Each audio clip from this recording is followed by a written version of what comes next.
মা হুয়ার রূহ, মুহাম্মদ আমাদেরকে বলে শোনাও রূহ কারে বলে, কেমন করে আসে, কেমন করে যায়, এ ব্যাপারে কি জানো বলো।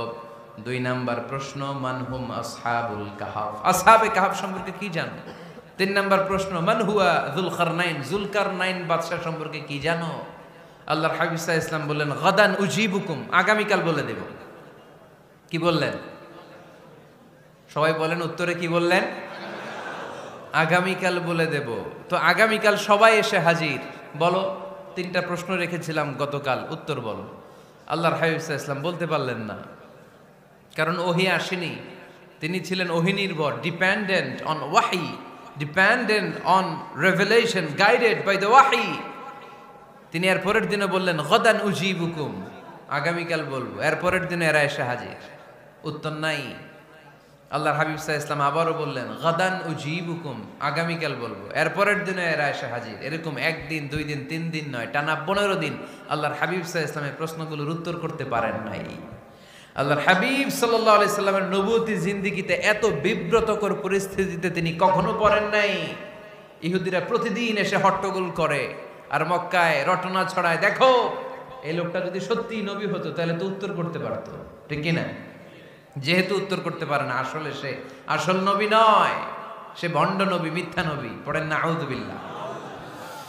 15 দিন পর আল্লাহ আয়াত নাযিল করলেন ওয়ালা তাকুলান্না লিশাইইন ইন্নী ফাইলুন যালিকা গাদা ইল্লা আইয়াশা আল্লাহ।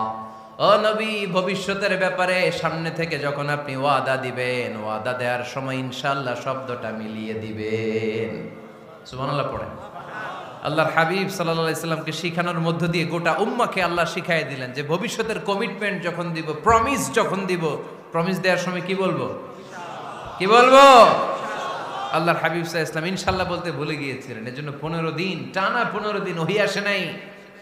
আল্লাহর হাবিব সাল্লাল্লাহু আলাইহি সাল্লাম একবার মসজিদে নববীতে ঢুকলেন, ঢুকেই দেখলেন সাহাবারা কথা বলছে। এক সাহাবী বললেন, আমার কাছে তো সবচেয়ে অবাক লাগে যে আল্লাহ তাআলা সর্বপ্রথম যে মানুষকে বানালেন ওনার নাম কি?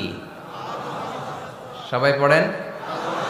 তুমি মাটির আদমকে প্রথম সৃষ্টি করিয়া ঘোষণা করিয়া দিলে শ্রেষ্ঠ বলিয়া, তাই তো নূরের ফেরেশতা করে আদমকে সেজদা, ঠিক কিনা? তাই তো নূরের ফেরেশতা করে আদমকে সেজদা, সবার চেয়ে সম্মান দিলে মাটির আদমকে। আল্লাহু আল্লাহু তুমি জাল্লে জালালুহু, শেষ করা তো যায় না গে তোমার গুণগান। আল্লাহু আল্লাহু, সুবহানাল্লাহ পড়েন। এই সাহাবী বললেন যে আমার কাছে সবচেয়ে অবাক লাগে যে আল্লাহ তাআলা প্রথম মানুষ হিসেবে আদম আলাইহিস সালামকে বানালেন আর ওনাকে উপাধি দিলেন সফিউল্লাহ। আদম আলাইহিস সালামের উপাধি উত্তর দিতে হবে আওয়াজ করে। আদম আলাইহিস সালামের উপাধি কি ছিল? সফিউল্লাহ। আল্লাহর হাবিব সাল্লাল্লাহু আলাইহি ওয়াসাল্লাম দূরে দাঁড়িয়ে শুনছেন সাহাবাদের কনভারসেশন। আরেক সাহাবা বললেন, আরে আমার কাছে তো এর চেয়েও বেশি অবাক লাগে যে তিনি মুসা আলাইহিস সালামকে বানিয়েছেন নাজিউল্লাহ। নাজিউল্লাহ, যে আল্লাহর সাথে না যা ইউনাজি, মুনাজাত করে, গোপনে কথা বলে, কালিমুল্লাহ। এটা অবাক লাগে যে আল্লাহ তাআলা কোনো মিডিয়া ছাড়া, ভায়া ছাড়া, মাধ্যম ছাড়া পৃথিবীর একটা মানুষের সাথে সরাসরি কথা বলবেন। আমার কাছে তো ওনার মর্যাদাটা সবচেয়ে বড় মর্যাদা মনে হয়, উনি নাজিউল্লাহ। আরেক সাহাবা বললেন, আমার কাছে তো এর চেয়েও বেশি অবাক লাগে সাইয়েদনা ইব্রাহিম আলাইহিস সালামের ব্যাপারটা, কারণ ওনাকে আল্লাহ তাআলা বানিয়েছেন খলিলুল্লাহ।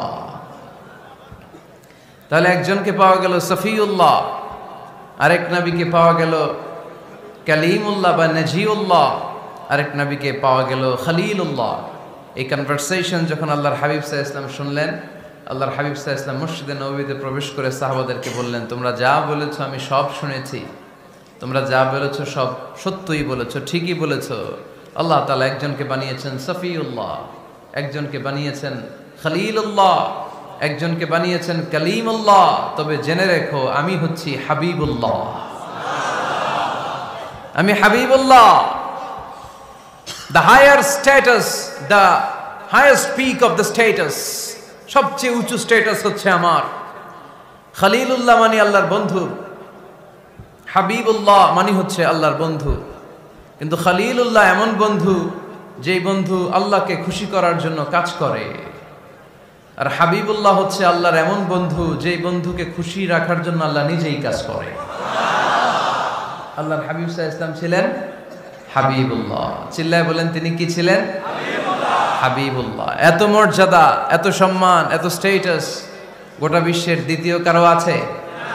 আল্লাহর হাবিব সাল্লাল্লাহু আলাইহি ওয়াসাল্লামের নুরানি চেহারার মতো চেহারা পৃথিবীর অন্য কারো আছে?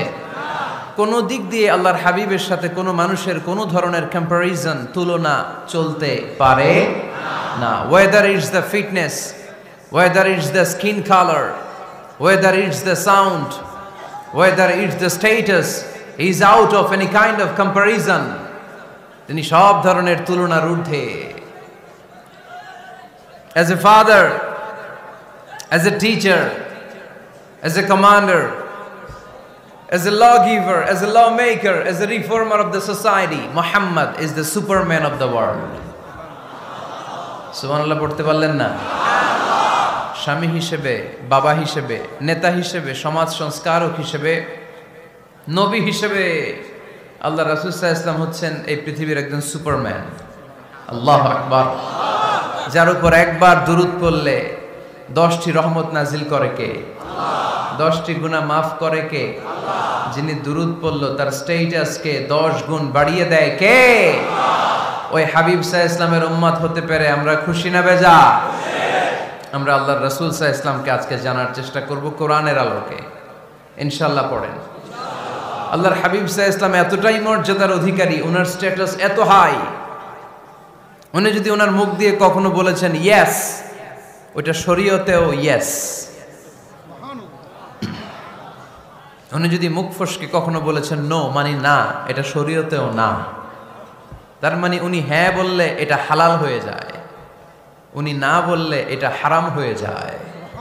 উনি আঙ্গুল তুললে চাঁদ ভেঙে 2 ভাগ হয়ে যায়। উনি জমিন থেকে পা উপরে উঠালে আল্লাহর আরশের দিকে মেরাজে চলে যায়। উনি এমন নবী, উনারে বাদ দিলে ইসলাম থাকে না, থাকে? উনি এমন রাসূল, উনারে বাদ দিলে কোরআন বোঝা যায় না, কারণ কোরআন ওনার উপর নাজিল করেছে কে?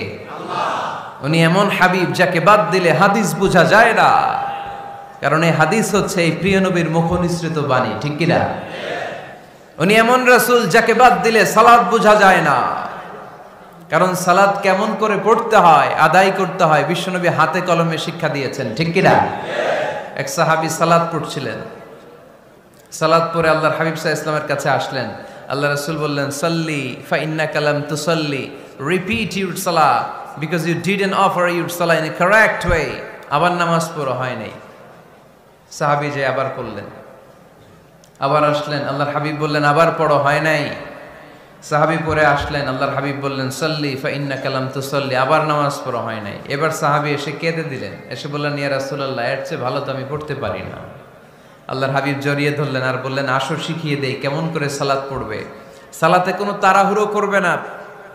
রুকুতে যখন যাবে তোমার পিঠটা হবে স্ট্রেইট ফরওয়ার্ড, স্ট্রেইট ফরওয়ার্ড। রুকু থেকে সোজা হয়ে দাঁড়াবে, 2 সেজদার মাঝখানে সোজা হয়ে বসবে। সেজদায় যখন যাবে রিল্যাক্স করবে। সালাতে কি করতে হয়? রিল্যাক্স। আমার সাথে সাথে সবাই আওয়াজ করে পড়েন রিল্যাক্স।